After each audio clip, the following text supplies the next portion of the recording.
Hello and welcome. My name is Amanda, and today I have for you my June wrap up. So, for this month, I read a couple physical books finally, and then I made it through quite a few audiobooks as well. So, the first audiobook I listened to this month was Starry Eyes by Jen Bennett. It was an 11-hour and 23-minute audiobook that I gave a 3-star rating out of 5. This is a book that I read during the Creating & Co. Summer Relaxathon that took place from June 4th through 10th, I think were the dates. And this was the pick for the group book. It was a really cute book. I enjoyed it. It was just kind of like a typical contemporary, slightly different. I did really enjoy the premise of them being outside and camping with friends versus just kind of hanging out around town and those sorts of things. So it was a nice little bit of a different take on a contemporary. The next book I listened to was Oliver Twist by Charles Dickens. This was a 16-hour and 7-minute audiobook that I also rated a 3 stars. It was a pretty cute book. I really did enjoy the character of Oliver and just kind of learning about the, I guess, struggles that he went through. You definitely root for him the whole way through and just want him to end up with a very happy life. So it wasn't one of my favorite classics, but I did definitely like it. And it wasn't one of my favorite Charles Dickens classics because my favorite is Great Expectations, but it didn't leave me as disappointed or wanting more like A Tale of Two Cities did. The next book I listened to was By Your Side by Casey West. This was a 6-hour and 35-minute book that I gave, again, a 3-star rating. I don't typically rate contemporary books over 3 stars unless they're like super outstanding. 3 is pretty middle of the road for me. I do enjoy just like the love stories. They're kind of easy to read, fun to get through, especially for summertime. This was my first Casey West book, and I did enjoy it quite a bit, so I might look into her other books a little more, see if I can find some more audiobooks or maybe just read some ebooks. I know she has quite a few, so if I started buying physical books, I wouldn't have any room for any other books.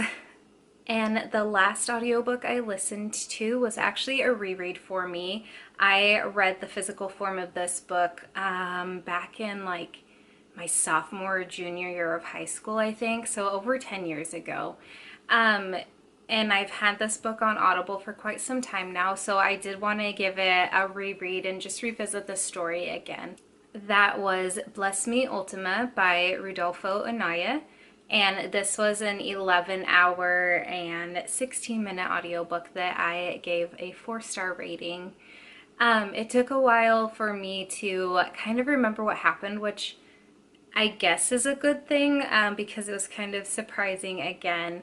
But this was just a really great story to revisit. You follow the main character, Antonio, and just kind of as he grows up, he kind of experiences what it's like coming into kind of young manhood and how maybe the filter of innocence really, I guess, blankets over children, and then learning what kind of a more adult life is like growing up. And he experienced quite a few things and just learning to process that in his own way. So it was a really good book, and I am glad that I was able to revisit it after 4 years.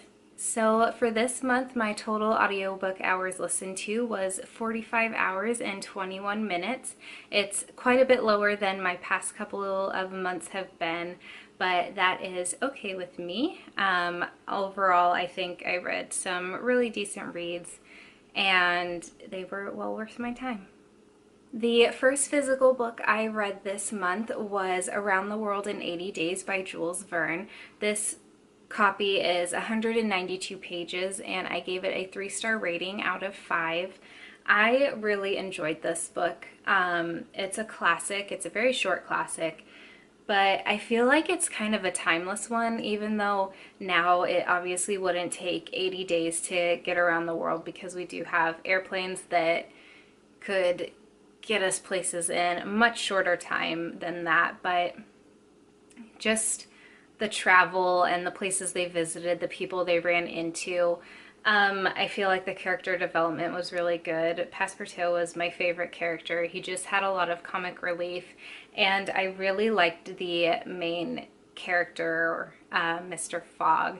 I thought he was really interesting. He doesn't open up, I guess, a lot to the readers, but by his actions, you can tell he's just a really compassionate kind of person. And so this was just a really fun read that I enjoyed a lot. The second physical book that I read in June was The Sandcastle Empire by Kayla Olson. This is a 455-page book that I also gave 3 out of 5 stars. I think this was kind of like the higher end of 3 stars. This is a dystopian novel that basically the middle to lower class kind of takes over the upper classes housing and those sorts of things. And there are these people called the Wolves. They start a rebellion against the upper class, and they're the people who kind of control this. So we kind of follow 4 main characters. We do have a main character, but there are 4 girls that escape from, I think they're in Texas, or maybe I think they're in Texas, but they escape from the compound that they're in and try to find this island that's called Sanctuary Island. And this is supposed to be a place where people that were impacted by this uprising can go and be safe again. But once they get to the island, they learn there's a lot more to it than what they've been told to believe. So it's their journey through the island and trying to figure out and piece together all the puzzles.